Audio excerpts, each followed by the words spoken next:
Terima kasih pemirsa, Anda masih bersama kami dalam Berita Papua. Untuk Anda yang baru bergabung, kami akan menyajikan kembali 3 berita utama hari ini.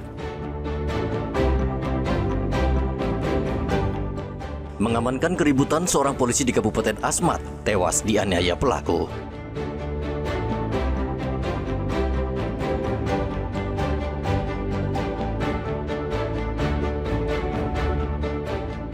Berpura-pura membeli bensin, anggota KKB membacok pedagang di Kabupaten Yahukimo, Papua Pegunungan.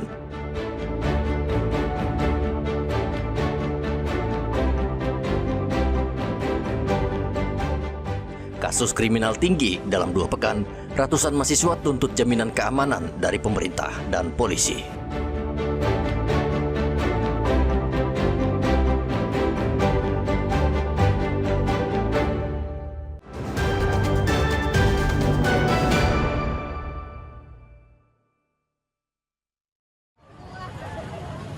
Sejak pagi, lapangan X Pasar Lama di Timika, Papua Tengah mulai dipadati warga yang antre untuk mendapatkan bantuan sosial.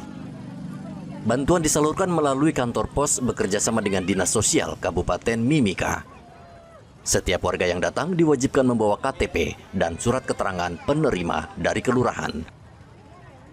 Pembagian bantuan sosial kali ini merupakan pencairan untuk tahap 2 dan 3 dengan nominal yang diterima setiap kepala keluarga berkisar antara 600 hingga 1.200.000 rupiah. Bantuan ini diperuntukkan bagi warga kurang mampu guna membantu pemenuhan kebutuhan harian. Senang ya. Sudah berapa kali? Aduh, dari 2020 toh. 20 ke 22 itu saya sudah setahun lah. Sampai sekarang.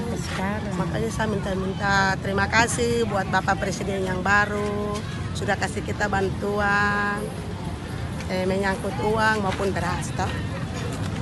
Oh, ada bantuan juga sih Mangko diberikan. Ya, beras juga pernah dapat. Sekarang sudah uang. Kita mensyukuri toh. Karena Bapak Presiden yang baru ini bikin barang yang bagus untuk kita masyarakat. Untuk lebih khusus Mimika, Kabupaten Mimika. Alhamdulillah kita orang yang tidak mampunya, alhamdulillah saya bersyukur. Ada bantuan itu? Iya, alhamdulillah. Program bantuan sosial dari Kementerian Sosial RI ini dijadwalkan masih akan berlanjut hingga akhir tahun dengan penyaluran terakhir pada bulan Desember 2025. Igobat Momolin dan Rian Tonai melaporkan dari Mimika, Papua Tengah.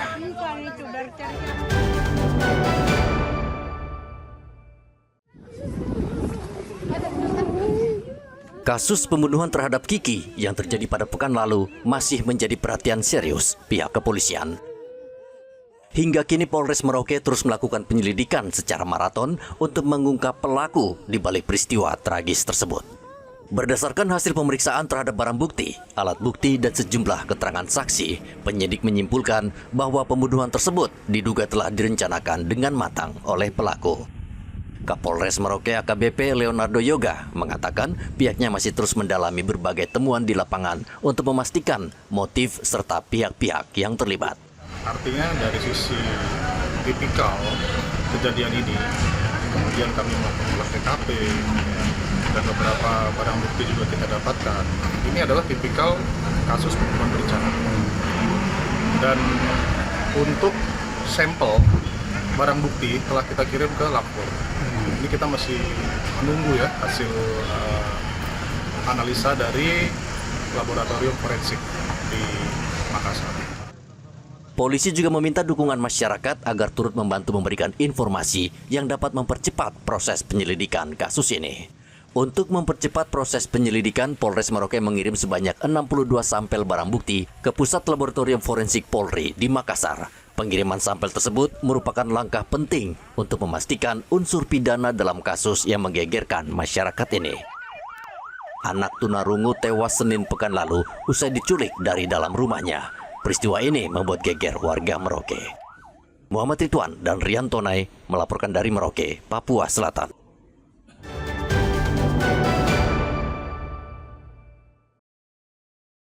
Satgas Operasi Damai Karten saat ini masih menyelidiki kasus penikaman terhadap seorang warga pendatang di DKI Kabupaten Yahukimo yang terjadi pada hari Minggu.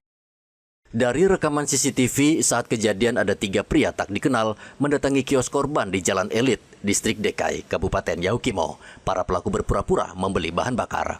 Lalu tidak lama kemudian mereka menyerang korban dengan parang. Mendengar suara gaduh, anak korban keluar dan melihat ayahnya tergeletak tak berdaya. Tim sudah mengidentifikasi ketiga pelaku. Salah satu pelaku yang mengenakan jaket hitam membacok korban dengan parang. Seorang lagi menikam dagu korban. Saat ini korban dalam kondisi sadar dan masih menjalani perawatan di RSUD DKI. Saat ini korban berada di RSUD DKI dalam keadaan sadar.